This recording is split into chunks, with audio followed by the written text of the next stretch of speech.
আসসালামু আলাইকুম ওরহমতুল্লাহি ওয়াবারাকাতুহু। আজকে আমি আপনাদের সাথে ল অফ অ্যাট্রাকশনের কথা বলবো।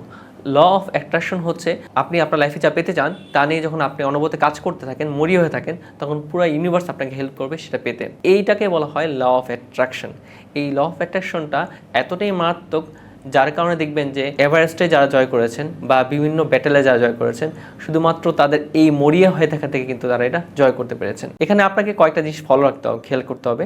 সেটা হচ্ছে যে 1 নাম্বার, আপনি আল্লাহর কাছে চাইতে হবে এবং এই চাওয়াটা মন থেকে হইতে হবে।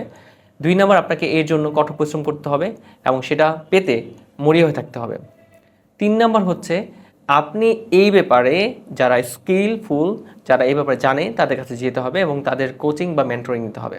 4 নাম্বার হচ্ছে যে আপনাকে সবসময় এই ব্যাপারে লার্নিংয়ে থাকতে হবে এবং আপনি আপনার গন্তব্যে পৌঁছার এক পর্যন্ত অটল থাকতে হবে। আশা করি যে আপনি আপনার গন্তব্যে পৌঁছতে পারবেন। আসসালামু আলাইকুম ওয়া রাহমাতুল্লাহি ওয়া বারাকাতুহু।